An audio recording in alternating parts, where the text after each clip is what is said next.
Hey everybody, I'm just up in Harlem. I gotta go to Brooklyn now for a service call. Got a customer with printer not working, and they said they're something wrong with the connection for their electric for the PC, so I gotta check it out.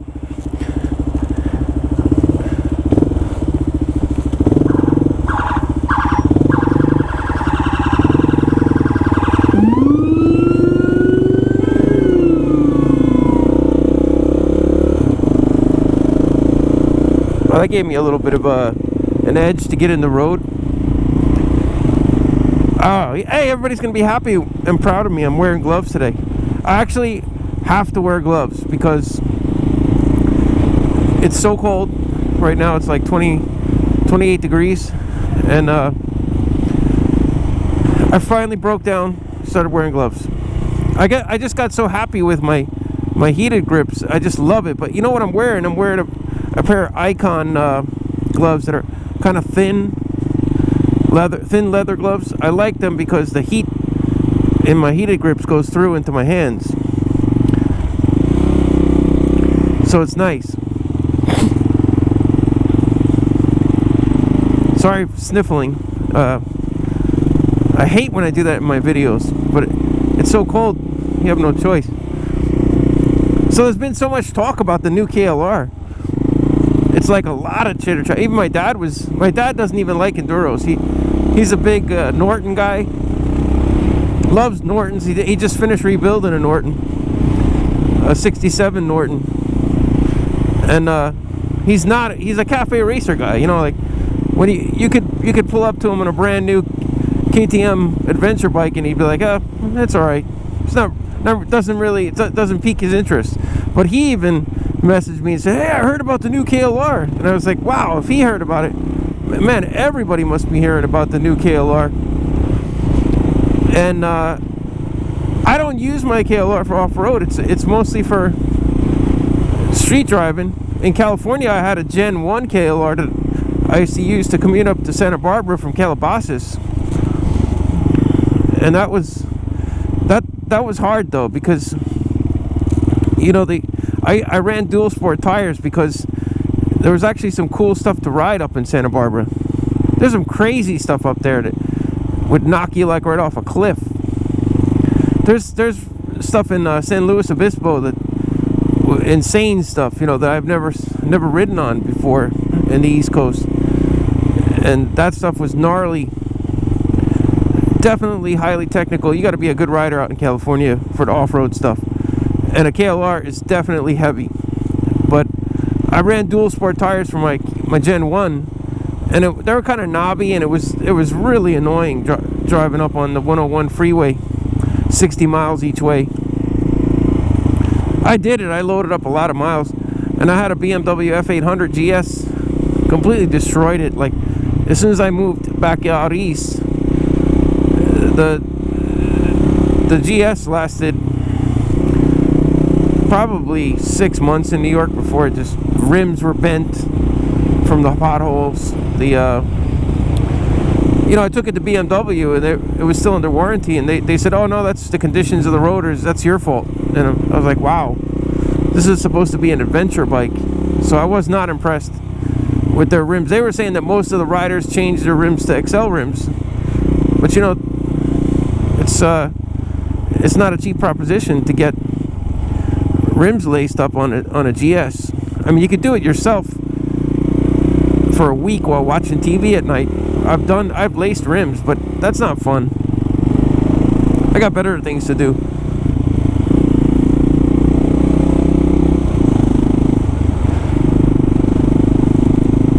So yeah, this new KLR has a lot of chatter about it, and I can tell you firsthand. I've had a Gen 1.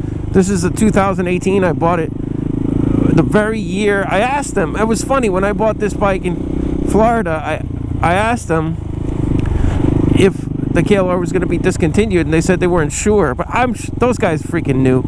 But they just wanted to sell their KLR. But I needed a KLR anyway. I mean, because I had a Suzuki DR650 that got stolen up in Harlem. And I didn't really like the fact that it had no wind protection, because actually if you look at where I'm driving right now, it's freaking cold. It's 28, 29 degrees, and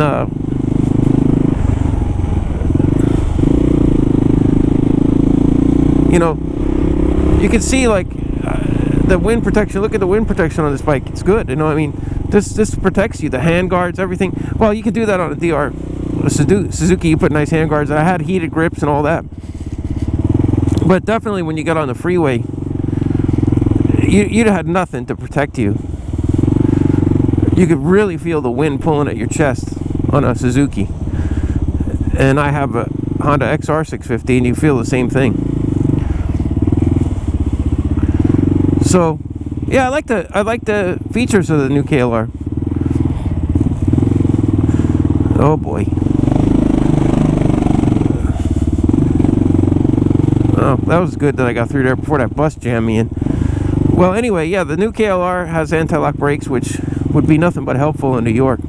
I have locked up brakes, you know. The KLR's a heavy bike, so I don't really have too much of a problem braking. But, you know, you got to do a lot of rear braking in the city. You can't be hammering on a, what the fuck? Man, that stuff was slippery. You can't be hammering on a KLR, you know, on the front brake.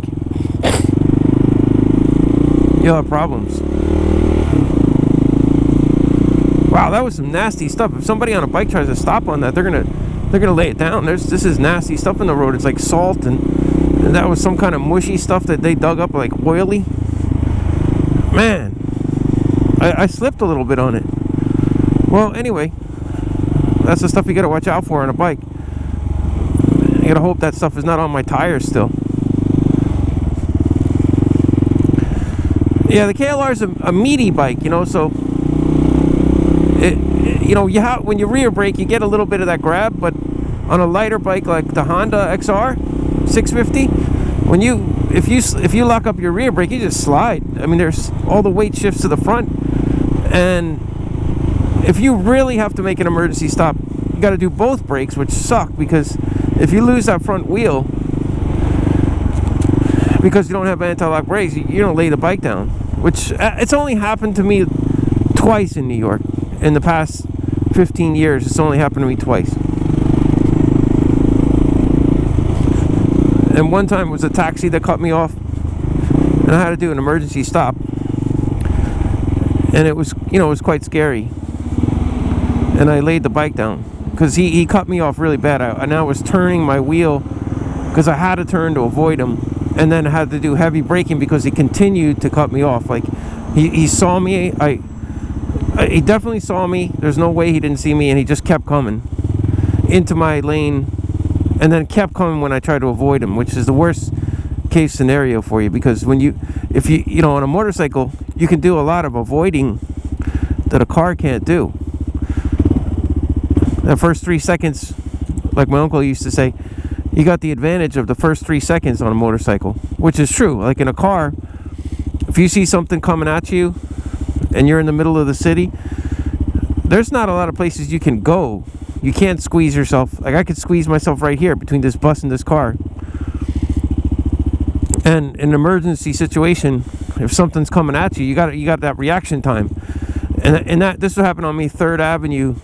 A taxi must have been trying to pick someone up on the other side of the avenue, and he was on the left side, and then he just slammed it all the way to the right, cut me off. I had to emergency brake, and then he kept coming. So I tried to go around him to avoid him, and he kept in my lane, kept turning and cutting me even harder. So at that point, I just lost it. My front wheel slid because it was winter, and the roads were cold and not icy, but cold.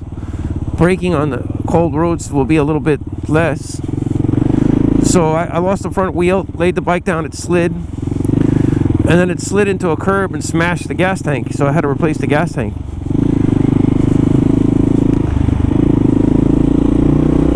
Which wasn't cheap.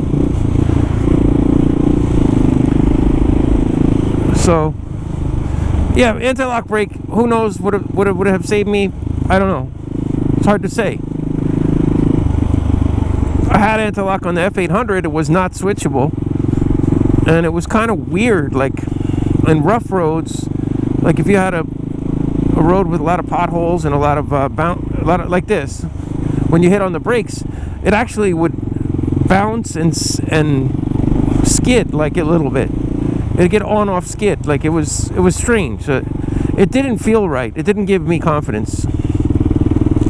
So that's why I understand why some riders can't stand non-switchable ABS, because if you're riding off-road, you know, the ABS doesn't do you any good at all. I mean, it's actually going to hinder you.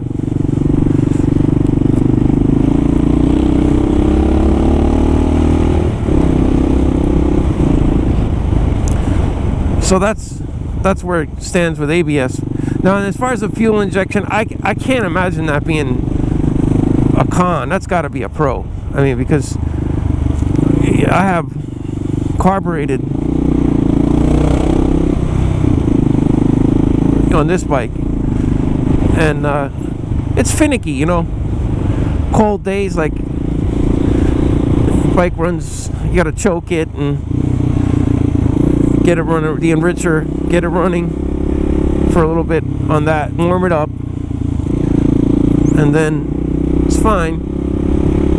I guess it's all right. I mean, you know, it's a carburetor though. You gotta maintain it. You gotta take care of it. Whereas fuel injection, you could just park, leave it for months, come back, start it. You know, that's not, you're not going to do that with a carburetor. You got to run the bike dry, shut the petcock off, and run the bike dry.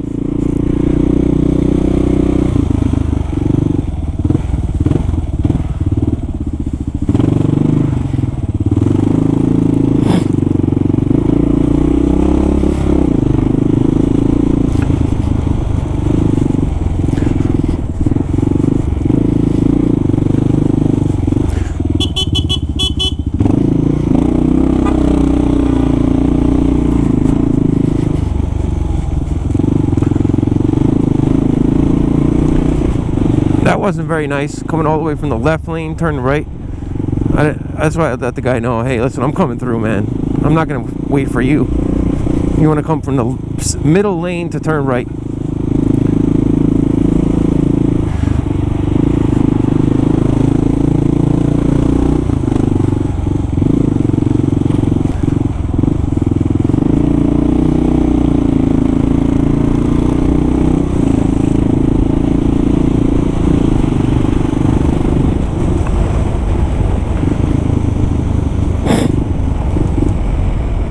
Sorry again for that. That's so annoying. Nice one. Nice move, man. Nice move. In a big white van. And when someone smashes in your side, you'll be like, hey, what happened, man? You didn't see me? So yeah, I got my heated grips on full now because I can't feel it through the leather. But, you know, look at, these are nice thin grip gloves. My friend Daniel in California would be proud of me right now. I'm wearing gloves.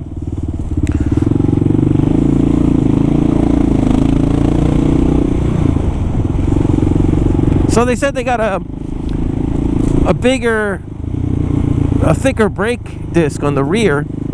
I guess I can't. I mean, all the things they did, they beefed up the cam profiles have been changed so that the bike has a little bit more grunt. I would imagine I would probably like the new KLR. The only problem is with the ABS option, it's up to 460 pounds. So that's getting up there, man. I mean, and with the full adventure bike, you're at 470. So you could definitely you're creeping up on 500 pounds. That to me is getting up there.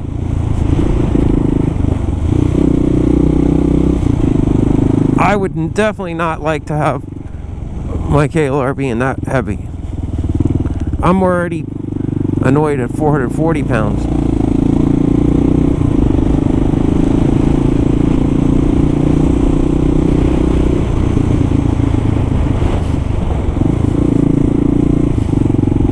That's already heavy enough for me.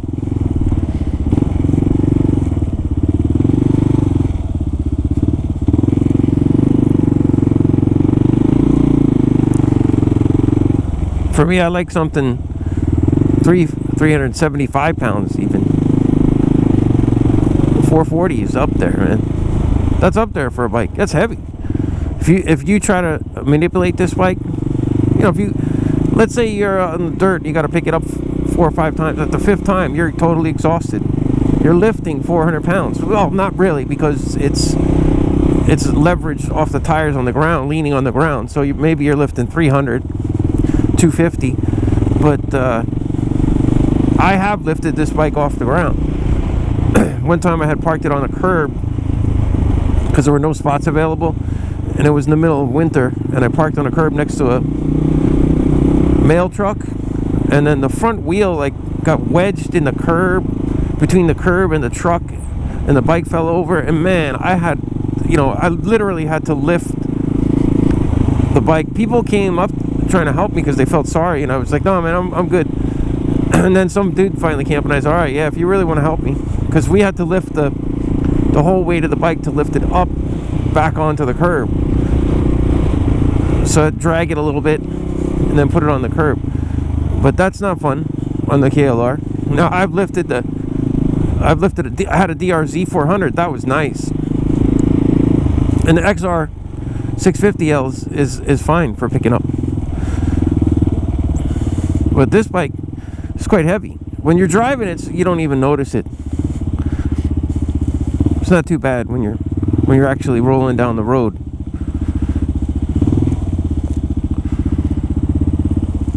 But when you're doing low speed stuff, or if you lose your front wheel, this thing just goes down like a ton of bricks. So, you know, it's a 21-inch wheel in the front. I had a Gen 1 KLR that I laced up 17-inch wheels to make it a motard, and then the speedometer.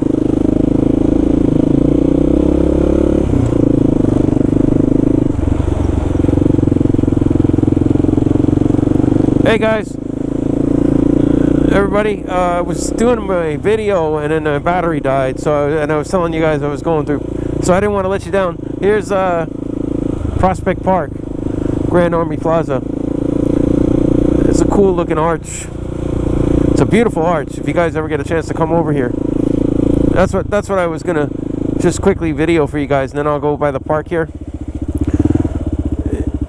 If you ever get a chance to come to Prospect Park, it's really nice.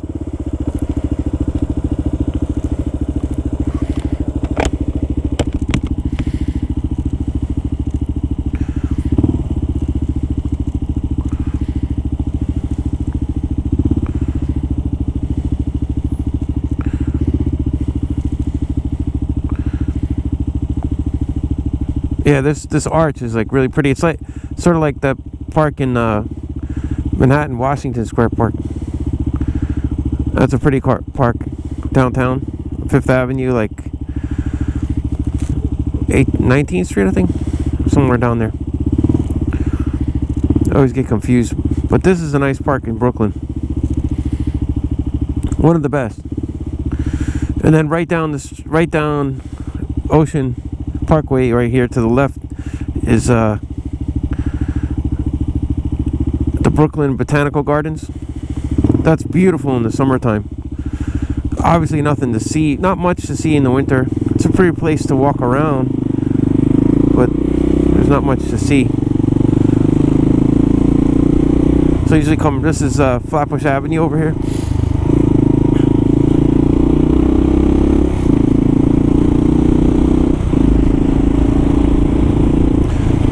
And there's the park over on the right.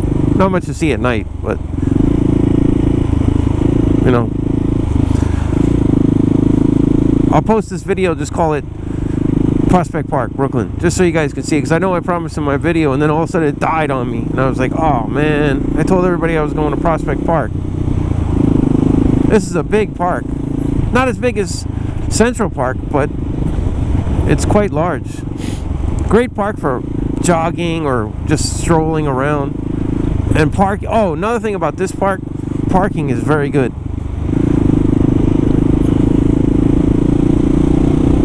Whereas parking by Central Park, depending on where you're going in, could be quite bad.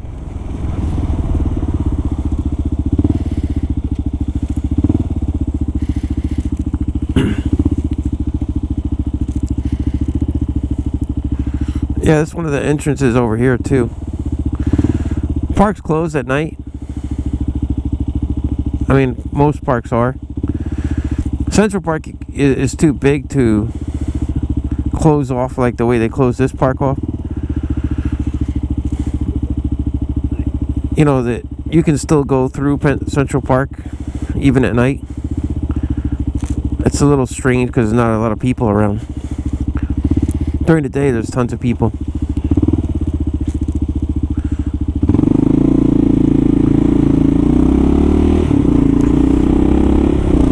And this is the south end of the park, right over here. I know you guys really can't see much, but I promised to go through, so there you are. All right, guys. Everybody, have a good one. See you.